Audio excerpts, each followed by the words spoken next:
مہمان نوازی کی طرح ان دونوں میں مال و دولت لٹانے پر فخر کیا کرتے تھے، اور ملک عرب میں انگوروں یا کھجوروں وغیرہ سے جو شراب بناتے تھے وہ ان کے لیے کافی نہ تھی، اس لیے شراب کا بہت بڑا حصہ دیگر ممالک سے بھی منگوایا جاتا تھا، اور وہ بہت تیز ہوا کرتی تھی اور پانی میں ملا کر استعمال کی جاتی تھی، اور شراب کی دکانوں پر جھنڈے بھی لہرائے جاتے تھے۔ جب کسی دکان میں شراب کا ذخیرہ ختم ہو جاتا تو جھنڈا اتار لیا جاتا تھا۔ خلاصہ کلام یہ ہے کہ دین ابراہیم علیہ السلام جو عرب کا اصلی دین تھا، سوائے چند رسموں کے جن سے عقل سلیم کو قطع نظر ارشاد انبیاء علیہ السلام کے انکار نہیں ہو سکتا، عرب میں معدوم ہو گیا تھا۔ بجائے توحید کے عموماً شرک اور بت پرستی تھی۔ وہ معبودان باطل کو قادر مطلق کی طرح اپنے حاجت روا جانتے تھے، اور بعض اجرام فلکیہ آفتاب، مہتاب اور ستارگان کی پوجا کیا کرتے تھے، یعنی کہ وہ سورج کی پوجا کرتا تھا، کوئی چاند کی کرتا تھا اور کوئی ستاروں کی کرتا تھا، اور بعض جو تھے وہ تشبیہ کے قائل تھے اور فرشتوں کو اللہ کی بیٹیاں سمجھ کر ان کی پوجا کرتے تھے، اور اللہ کے ہاں ان کی شفاعت کے امیدوار تھے۔ شرک اور تشبیہ کا کیا ذکر بعض کو خدا کی ہستی سے ہی انکار تھا، یعنی کہ شرک اور تشبیہ کیا، بعض لوگ جو تھے وہ اللہ سے ہی انکار کرتے تھے کہ کوئی خدا بھی ہے۔ وہ شب و روز شراب خوری، قمار بازی، زناکاری اور قتل و غارت گری میں مشغول رہتے تھے، اور قساوت قلب کا یہ حال تھا کہ لڑکیوں کو پیدا ہوتے ہی زندہ دفن کر دیتے تھے، بتوں پر آدمیوں کی قربانی چڑھانے سے دریغ نہیں کرتے تھے، لڑائیوں میں آدمیوں کو زندہ جلا دیتے تھے، اور عورتوں کا پیٹ چاک کرنا اور بچوں کو تحقیق کرنا عموماً جائز سمجھتے تھے۔ ان کے درمیان جو یہود و نصارہ تھے ان کی حالت بھی دیگرگوں تھی، ان کی کتابیں محرف ہو چکی تھیں، اور یہود اللہ تعالیٰ کو مغلولۃ الید اور حضرت عزیر علیہ السلام کو اللہ تعالیٰ کا بیٹا کہتے تھے، اور نصارہ جو ہیں وہ تین خدا مانتے تھے، اور مسئلہ کفارہ کی آڑ میں اعمال حسنہ کی کوئی ضرورت ہی محسوس نہیں کرتے تھے۔ یہ حالت صرف عرب کے ساتھ مخصوص نہیں تھی بلکہ تمام دنیا میں اس طرح کی تاریکی چھائی ہوئی تھی۔ چنانچہ اہل فارس آگ کے پوجنے اور ماؤں کے ساتھ بتی کرنے میں مشغول تھے، اور ترک شب و روز بستیوں کے تباہ کرنے اور بندگان خدا کو اذیت دینے میں مصروف تھے۔ ان کا دین بتوں کی پوجا اور ان کی عادت مخلوقات پر ظلم کرنا تھا۔ ہندوستان کے لوگ بتوں کی پوجا اور خود کو آگ میں جلانے کے علاوہ کچھ نہیں جانتے تھے، اور ان ساری باتوں کو جائز سمجھتے تھے۔ اب دیکھیں جس معاشرے میں اتنی زیادہ برائیاں تھیں، اتنی زیادہ عالمگیر ظلمت تھی، تو ایسی جگہ پر ایک بلند پایا شخصیت اور بلند اخلاق والے ہادی کی ضرورت تھی، جو کہ مبعوث ہوں ساری دنیا کے لیے اور ساری دنیا کی حالت کو بدل دیں۔ عرب جیسی قوم میں جس کی حالت اوپر بیان ہوئی ہے، سیدنا محمد مصطفیٰ کریم صلی اللہ علیہ وآلہ وسلم کی زندگی باسط تک ہر پہلو کے لحاظ سے بالکل بے لوث رہی۔ حضور نبی کریم صلی اللہ علیہ وآلہ وسلم اخلاق حمیدہ سے متصف اور صدق و امانت میں مشہور تھے، حتیٰ کہ قوم نے حضور نبی کریم صلی اللہ علیہ وآلہ وسلم کو امین کا لقب دیا ہوا تھا۔ تو حضور نبی کریم صلی اللہ علیہ وآلہ وسلم تمام قسم کی لہو و لعب کی جو مجالس ہوتی تھی اس میں کبھی بھی شریک نہیں ہوئے۔ وہ افعال جاہلیت جن کی حضور نبی کریم صلی اللہ علیہ وآلہ وسلم کی شریعت میں ممانعت وارد ہے، حضور نبی کریم صلی اللہ علیہ وآلہ وسلم ان ساری باتوں کے کبھی بھی مرتکب نہیں ہوئے۔ جو جانور بتوں پر ذبح کیا جاتے ان کا گوشت حضور نبی کریم صلی اللہ علیہ وآلہ وسلم نے کبھی نہیں کھایا۔ فسانہ گوئی، شراب خوری، قمار بازی اور بت پرستی جو قوم میں عام شائع تھی، حضور نبی کریم صلی اللہ علیہ وآلہ وسلم کی ذات مبارکہ ان سب سے الگ رہی۔ سال میں ایک بار ماہ رمضان میں کوہ ہیرا میں جو مکہ مشرفہ سے 3 میل کے فاصلے پر مینا کو جاتے ہوئے بائیں طرف کو ہے، حضور نبی کریم صلی اللہ علیہ وآلہ وسلم وہاں پر اعتکاف فرمایا کرتے اور وہاں ذکر و فکر میں مشغول رہتے۔ چنانچہ راتوں کا توشہ ساتھ لے جاتے، وہ ختم ہو چکتا تو پھر گھر تشریف لاتے اور پھر اسی قدر توشہ لے کر غار ہیرا میں جا کر متکف ہو جاتے، اور حضور نبی کریم صلی اللہ علیہ وآلہ وسلم پر جو پہلی وحی نازل ہوئی وہ بھی غار ہیرا میں ہوئی۔ ابتدائی وحی بھی وہیں سے ہوئی۔ جب حضور نبی کریم صلی اللہ علیہ وآلہ وسلم کی عمر مبارک 40 سال کی ہوئی تو اللہ عز و جل نے اپنے پیارے محبوب نبی صلی اللہ علیہ وآلہ وسلم کو منصب نبوت سے سرفراز فرمایا۔ وحی کی ابتدا رویائے صادقہ سے ہوئی۔ جو کچھ حضور نبی کریم صلی اللہ علیہ وآلہ وسلم رات کو خواب میں دیکھتے وہی اسی طرح ظہور میں آتا۔ 6 ماہ تک اسی طرح چلتا رہا سلسلہ۔ پھر ایک روز حضور نبی کریم صلی اللہ علیہ وآلہ وسلم حسب معمول غار حرا میں مراقب تھے کہ فرشتہ حضرت جبریل علیہ السلام حضور نبی کریم صلی اللہ علیہ وآلہ وسلم کے پاس تشریف لائے اور انہوں نے حضور نبی پاک صلی اللہ علیہ وآلہ وسلم سے کہا اقرا، پڑھو۔ حضور نبی کریم صلی اللہ علیہ وآلہ وسلم نے فرمایا ما انا بقاری، کہ میں پڑھا ہوا نہیں ہوں۔ تو حضور نبی کریم صلی اللہ علیہ وآلہ وسلم کا بیان ہے کہ اس پر فرشتے نے مجھے پکڑ کر بھینچا یہاں تک کہ وہ مجھ سے غایت وسیع اور طاقت کو پہنچا، پھر مجھے چھوڑ دیا اور کہا اقرا۔ میں نے کہا ما انا بقاری، اس پر اس نے مجھے پکڑ کر دوسری بار بھینچا یہاں تک کہ وہ مجھ سے غایت وسع و طاقت کو پہنچا، پھر اس نے مجھے چھوڑ دیا اور پھر کہا، یعنی تیسری مرتبہ پھر کہا اقرا۔ میں نے پھر کہا، یعنی حضور نبی کریم صلی اللہ علیہ وآلہ وسلم فرماتے ہیں کہ میں نے پھر کہا کہ ما انا بقاری، پس اس نے مجھے پکڑ کر بھینچا یہاں تک کہ وہ مجھ سے غایت وسع اور طاقت کو پہنچا، پھر اس نے مجھے چھوڑ دیا اور پھر اس نے مجھ سے کہا۔ سورہ الگ کی آیات یہیں پہ نازل ہوئی اور وہ آیات تھیں اقرأ بسم ربک الذی خلق خلق الانسان من علق اقرأ وربک الاکرم الذی علم بالقلم علم الانسان ما لم یعلم۔ اس کا ترجمہ ہے کہ پڑھیے اپنے رب کے نام سے جس نے پیدا کیا، آدمی کو خون کی پھٹک سے بنایا۔ پڑھیے اور آپ صلی اللہ علیہ وآلہ وسلم کا رب ہی سب سے بڑا کریم ہے جس نے قلم سے لکھنا سکھایا اور آدمی کو وہ سکھایا جو وہ نہیں جانتا تھا۔ یہ وہ آیات تھیں جو کہ نازل ہوئیں۔ یہ ساری آیات پڑھ کر حضور نبی کریم صلی اللہ علیہ وآلہ وسلم اپنے گھر تشریف لائے اور سیدتنا خدیجۃ الکبریٰ رضی اللہ تعالی عنہا سے سارا واقعہ بیان کیا۔ وہ آپ صلی اللہ علیہ وآلہ وسلم کو اپنے چچیرے بھائی ورقہ بن نوفل کے پاس لے گئیں جو عیسائی کے اور توریت اور انجیل کے ماہر تھے، یعنی عالم تھے۔ تو انہوں نے یہ ماجرا سن کر کہا یہ تو وہی ہیں، یہ تو وہی ناموس فرشتہ ہے جو حضرت موسیٰ علیہ السلام پر اترا تھا، یعنی حضرت جبریل علیہ السلام کے بارے میں کہا کہ یہ تو وہی فرشتے ہیں جو کہ حضرت موسیٰ علیہ السلام پر اترے تھے۔ اس کے بعد کچھ مدت تک وہی بند رہی تاکہ آپ صلی اللہ علیہ وآلہ وسلم کا شوق اور انتظار اور زیادہ ہو جائے، یعنی نبی کریم صلی اللہ علیہ وآلہ وسلم پر جب یہ پہلی وحی نازل ہوئی اس کے بعد کچھ عرصہ تک وحی آنا بند ہو گئی۔ پھر اس کے بعد سورہ مدثر کی آیتیں نازل ہوئیں، یعنی کہ دوبارہ جب وحی نازل ہوئی تو سورہ مدثر کی آیتیں تھیں، وہ یہ تھیں یا ایھا المدثر قم فانذر۔ اس کے بارے میں یہ ہے کہ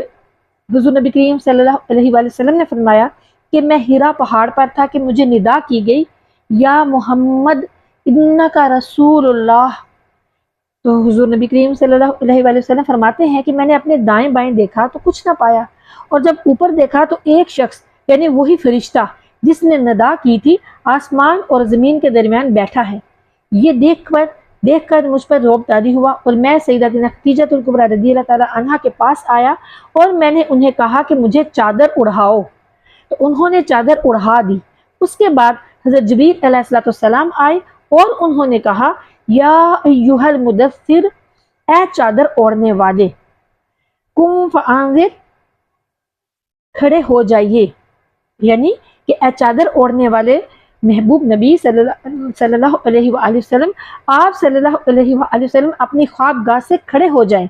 پھر اپنی قوم کو ایمان نہ لانے پر اللہ تعالیٰ کے عذاب سے ڈرائیں۔ اور اس کا یہ ایک اور معنی بھی یہ ہو سکتا ہے کہ اے چادر اوڑھنے والے نبی صلی اللہ علیہ وآلہ وسلم، آپ صلی اللہ علیہ وآلہ وسلم اپنی خواب گاہ سے کھڑے ہو جائیں، پھر تمام لوگوں کو ایمان نہ لانے پر اللہ تعالیٰ کے عذاب سے ڈرائیں، کیونکہ آپ صلی اللہ علیہ وآلہ وسلم تمام لوگوں کی طرف رسول بنا کر بھیجے گئے ہیں۔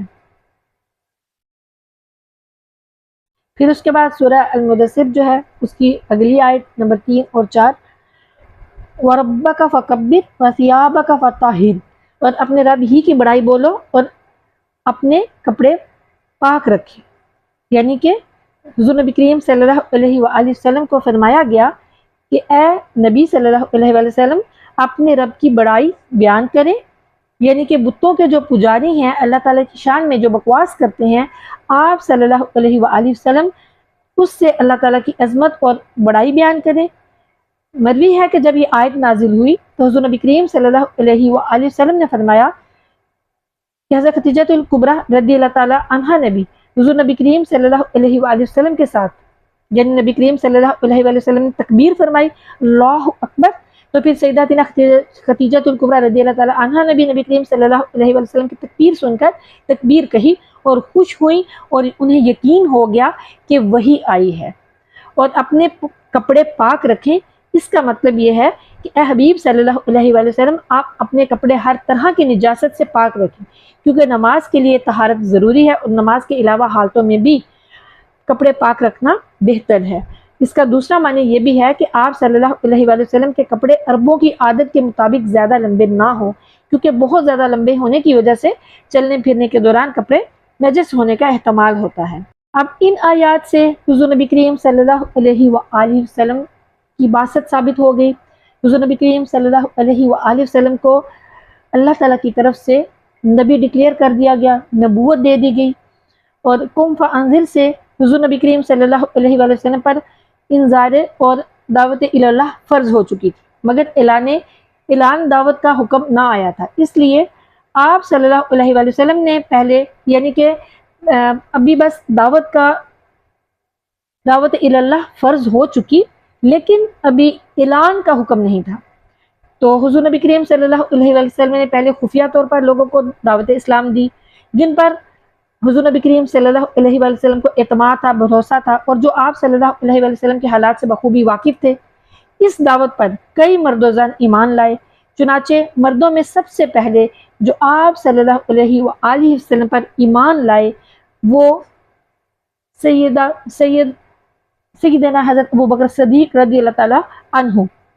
اور لڑکوں میں سب سے پہلے جو ایمان لائے تو وہ تھے یعنی کہ چھوٹے جو بچے تھے، لڑکے تھے ینگ، ان میں جو ایمان لائے سب سے پہلے وہ حضرت علی المرتضیٰ کرم اللہ وجہ الکریم تھے، اور عورتوں میں سب سے پہلے جو ایمان لائیں وہ سیدتنا خدیجہ الکبریٰ رضی اللہ تعالیٰ عنہا تھیں، اور آزاد کیے ہوئے غلاموں میں جو سب سے پہلے ایمان لائے ان میں حضرت زید بن حارثہ رضی اللہ تعالیٰ عنہ، اور غلاموں میں جو تھے وہ سیدنا بلال حبشی رضی اللہ تعالیٰ عنہ ہیں۔ حضرت ابوبکر صدیق رضی اللہ تعالیٰ عنہ نے ایمان لاتے ہی دعوت اسلام شروع کر دی، اور عشرہ مبشرہ میں سے 5 یعنی کہ حضرت عثمان غنی رضی اللہ تعالیٰ عنہ، حضرت سعد بن ابی وقاص رضی اللہ تعالیٰ عنہ، اور حضرت طلحہ بن عبید اللہ رضی اللہ تعالیٰ عنہ، اور حضرت عبد الرحمن بن عوف رضی اللہ تعالیٰ عنہ، اور حضرت زبیر بن العوام رضی اللہ تعالیٰ عنہ، یہ آپ ہی کی ترغیب سے مشرف با اسلام ہوئے، یعنی کہ یہ 5 جو ہیں وہ حضرت ابوبکر صدیق رضی اللہ تعالیٰ عنہ کی تبلیغ سے مسلمان ہوئے۔ ان کے بعد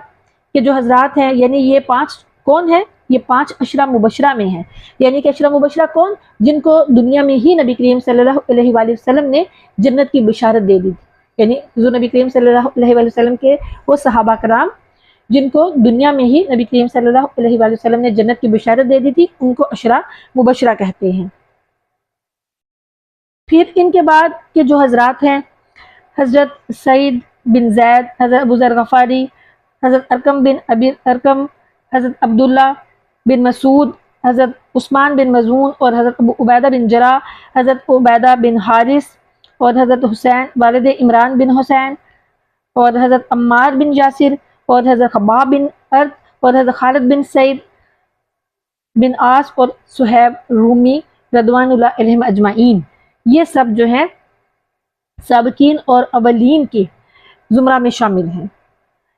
اور عورتوں میں فاطمہ بنت خطاب ہمشیرہ حضرت عمر فاروق رضی اللہ تعالیٰ عنہ، اور حضرت اسماء بنت ابی بکر، حضرت اسماء بنت سلامہ، اور حضرت اسماء بنت امیس، اور حضرت فاطمہ بنت مجل، مجلل اور حضرت فقیہ بنت یسار اور رملہ بنت ابی اوف اور امینہ بنت خلف، یہ سب صحابیہ ہیں، اور یہ بھی بعد میں اسلام قبول، ان سب نے بھی بعد میں اسلام قبول کیا رضوان اللہ علیہم اجمعین۔ لیکن یہ سب کچھ جو ہوا، یہ سب کچھ پوشیدہ طور پر ہوا تھا، یعنی کہ یہ ابھی علل اعلان نہیں ہوا تھا، یہ سب کچھ پوشیدہ طور پر ہوا۔ نماز بھی مکہ میں چھپ کر پڑھی جاتی تھی۔ تو ایک روز حضرت سعد بن ابی وقاص رضی اللہ تعالیٰ عنہ اور کچھ اصحاب مکہ کسی شام میں نماز پڑھ رہے تھے کہ مشرکین نے دیکھ کر اس فعل کو برا کہا، پس باہم لڑائی ہوئی۔ حضرت سعد رضی اللہ تعالیٰ عنہ نے اونٹ کے تالو کی ہڈی ان نابکاروں میں سے ایک پر ماری اور سر توڑ ڈالا۔ اس کے بعد حضور نبی کریم صلی اللہ علیہ وآلہ وسلم اور حضور نبی پاک صلی اللہ علیہ وآلہ وسلم کے صحاب دار ارقم میں، جو کہ کوہ صفا کے نشیب میں تھا، وہاں پہ رہتے اور وہیں پہ نماز پڑھتی۔ پھر جب خفیہ تبلیغ کو 3 سال ہو چکے تو اعلان کا حکم اس طرح آیا۔ سورہ ہجر کی آیت نمبر 94، فَاصْدَعْ بِمَا تُؤْمَرُ وَأَعْرِضْ عَنِ الْمُشْرِكِينَ، جس کا ترجمہ ہے، پس آپ صلی اللہ علیہ وآلہ وسلم کھول کر بیان کر دیجئے جو آپ صلی اللہ علیہ وآلہ وسلم کو حکم دیا جاتا ہے، اور مشرکوں سے کنارہ کر لیجئے۔ پھر اس کے بعد حکم آیا سورہ شعراء میں کہ وَأَنذِرْ عَشِيرَتَكَ الْأَقْرَبِينَ، یعنی اور ڈرائیے اپنے نزدیک کے ناطے والوں کو۔ تو حضور نبی کریم صلی اللہ علیہ وآلہ وسلم کو جب یہ اللہ کی طرف سے حکم آیا تو حضور نبی کریم صلی اللہ علیہ وآلہ وسلم نے کوہ صفا پر چڑھ کر قبیلہ قریش کے بطون کو یوں پکارا کہ یا بنی عدی، یا بنی فہد، یہاں تک کہ وہ جمع ہو گئے۔ جو خود نہ آ سکتا تھا وہ اپنی طرف سے کسی اور کو بھیجتا تاکہ دیکھے کہ یہ پکار کیسی ہے۔ بس ابو لہب اور قریش آ گئے۔ تو حضور نبی کریم صلی اللہ علیہ وسلم نے فرمایا، بتاؤ اگر میں تم سے یہ کہوں کہ وادی مکہ سے ایک سواروں کا لشکر تم پر تاخت و تاراج کرنا چاہتا ہے تو کیا تمہیں یقین آ جائے گا؟ وہ بولے، ہاں کیوں نہیں، ہم نے آپ صلی اللہ علیہ وآلہ وسلم کو سچ ہی بولتے دیکھا ہے۔ تو پیارے آقا کریم صلی اللہ علیہ وآلہ وسلم نے فرمایا، تو میں تم سے کہتا ہوں کہ اگر تم مجھ پر ایمان نہ لاؤ گے تو تم پر سخت عذاب نازل ہوگا۔ اس پر ابو لہب بولا کہ آپ پر آئندہ ہمیشہ ہلاک اور زیان ہو، کیا اس کے لیے ہمیں جمع کیا ہے؟ یعنی اس نے نبی کریم صلی اللہ علیہ وآلہ وسلم کے بارے میں ان کی شان میں کچھ غلط زبان استعمال کی۔ تب پھر سورہ لہب جو ہے وہ نازل ہوئی، کیونکہ جب اس نے نبی کریم صلی اللہ علیہ وآلہ وسلم کے بارے میں یہ غلط باتیں کی، اس نے ہاتھ کا اشارہ کیا اور اپنا ہاتھ کا اشارہ کر کے نبی کریم صلی اللہ علیہ وآلہ وسلم کے بارے میں کچھ نازیبا الفاظ کہے، تو اللہ عز و جل اپنے پیارے محبوب نبی صلی اللہ علیہ وآلہ وسلم کی گستاخی بھلا کیسے برداشت کر سکتا تھا؟ اللہ عز و جل نے سورہ لہب کو اتار دیا، اور سورہ لہب یعنی کہ تبت یدا ابی لہب و تب، تباہ ہو جائیں ابو لہب کے دونوں ہاتھ اور وہ تباہ ہی ہو گیا، یعنی کہ اس نے گستاخی کی تو پھر وہ واقعی تباہ ہو گیا۔ یہ پوری صورت قرآن پاک میں موجود ہے، اور آپ لوگ ضرور اس کو پڑھیے گا، اس کی تفسیر بھی پڑھیے گا تاکہ آپ کو اس کی سمجھ آ جائے گی کہ نبی کریم صلی اللہ علیہ وآلہ وسلم کی شان میں گستاخی کرنے والوں کا کیا انجام ہوتا ہے۔ چلتے ہیں ٹاپک کی طرف۔ جب نبی کریم صلی اللہ علیہ وآلہ وسلم نے اعلان دعوت کیا اور بت پرستی کی علانیہ مذمت کرنی شروع کر دی تو سرداران قریش، عتبہ اور شیبہ، اسران ربیع بن عبد شمس اور ابو سفیان، ابو جہل، ولید بن مغیرہ، عاص بن وائل اور اسود بن مطلب وغیرہ، یہ حضرت ابو طالب کے پاس آئے اور کہنے لگے کہ تمہارا بھتیجا ہمارے معبودوں کو برا کہتا ہے اور ہمارے آباء و اجداد کو گمراہ بتاتا ہے اور ہمیں احمق ٹھہراتا ہے۔ تو اب حضرت ابو طالب سے کہا کہ آپ اس کو منع کریں، یا پھر آپ ہمارے اور ان کے درمیان سے، یعنی نبی کریم صلی اللہ علیہ وآلہ وسلم کے اور ہمارے درمیان سے ہٹ جائیں، ہم اس سے خود ہی نپٹ لیں گے۔ تو حضرت ابو طالب، جنہوں نے بڑی محبت سے، بڑے نازوں سے اپنے بھتیجے کو پالا، ان کی پرورش کی، ان سے بہت زیادہ محبت کرتے تھے، تو وہ کیسے یہ کر سکتے تھے؟ انہوں نے انہیں نرمی سے سمجھا کر رخصت کر دیا۔ نبی کریم صلی اللہ علیہ وآلہ وسلم نے تبلیغ کو جاری رکھا، مگر قریش بجائے کہ ان کی بات مانتے پیارے آقا کریم صلی اللہ علیہ وآلہ وسلم کی، الٹا وہ نبی کریم صلی اللہ علیہ وآلہ وسلم سے بہت زیادہ عداوت کرنے لگ گئے، بغض میں مبتلا ہو گئے، اور ایک دوسرے کو حضور نبی کریم صلی اللہ علیہ وآلہ وسلم سے لڑنے پر ابھارتے، اور وہ پھر حضرت ابو طالب کے پاس آئے دوبارہ اور کہنے لگے کہ اے ابو طالب، بے شک ہم سب میں آپ کی قدر و منزلت بہت ہے، تو ہم نے آپ سے پہلے بھی کہا تھا کہ اپنے بھتیجے کو منع کریں، مگر آپ نے ایسا نہیں کیا، تو خدا کی قسم ہم اپنے معبودوں کو اور آباء و اجداد کی توہین کو کبھی بھی برداشت نہیں کر سکتے، تو آپ اس کو روکیں، ورنہ آپ ہمارے اور ان کے درمیان سے نکل جائیں تو ہم خود ہی فیصلہ کر لیں گے۔ یہ کہہ کر وہ چلے گئے۔ حضرت ابو طالب نے حضور نبی کریم صلی اللہ علیہ وآلہ وسلم کو بلایا اور کہا، اے میرے پیارے بھتیجے، آپ کی قوم نے میرے پاس آ کر ایسا ایسا کہا ہے، تو آپ اپنے آپ پر اور مجھ پر رحم فرمائیے اور مجھے اور تکلیف نہ دیجیے۔ یہ سن کر نبی کریم صلی اللہ علیہ وآلہ وسلم نے بدی خیال کہ اب میرے چچا نے مجھے چھوڑ دیا ہے اور میری مدد سے عاجز آ گیا ہے، یوں فرمایا، اے میرے چچا، اللہ کی قسم اگر وہ لوگ سورج کو میرے دائیں ہاتھ پر اور چاند کو میرے بائیں ہاتھ پر رکھ دیں تاکہ میں اللہ کی دعوت کے کام کو چھوڑ دوں، تو میں پھر بھی اس کام کو نہیں چھوڑوں گا یہاں تک کہ اللہ کا دین غالب آ جائے اور اللہ اسے غالب کر دے یا میں خود اس میں ہلاک ہو جاؤں۔ پھر حضور نبی کریم صلی اللہ علیہ وآلہ وسلم آپ دیدہ ہو گئے اور رو پڑے۔ تو جب نبی کریم صلی اللہ علیہ وآلہ وسلم واپس ہوئے تو حضرت ابو طالب نے بلا کر کہا، اے میرے بھتیجے، جو کچھ آپ صلی اللہ علیہ وآلہ وسلم چاہیں کہیں، میں کبھی بھی آپ صلی اللہ علیہ وآلہ وسلم کا ساتھ نہیں چھوڑوں گا۔ جب قریش نے دیکھا کہ ابو طالب اس طرح نہیں مانتا تو عمارہ بن ولید بن مغیرہ کو ساتھ لے کر اس کے پاس آئے، کہنے لگے، اے ابو طالب، یہ عمارہ قریش میں نہایت قوی اور خوبصورت نوجوان ہے، ہم یہ تجھے دیتے ہیں، تو اس کو اپنا بیٹا بنا دے اور اس کے عوض میں اپنے بھتیجے کو ہمارے حوالے کر دے۔ تو حضرت ابو طالب نے کہا، اللہ کی قسم تم مجھے بڑی تکلیف دیتے ہو، کیا تم مجھے اپنا بیٹا دیتے ہو کہ میں اسے تمہارے واسطے پالوں اور اپنا بیٹا تمہیں دے دوں تاکہ تم اس کو قتل کر ڈالو؟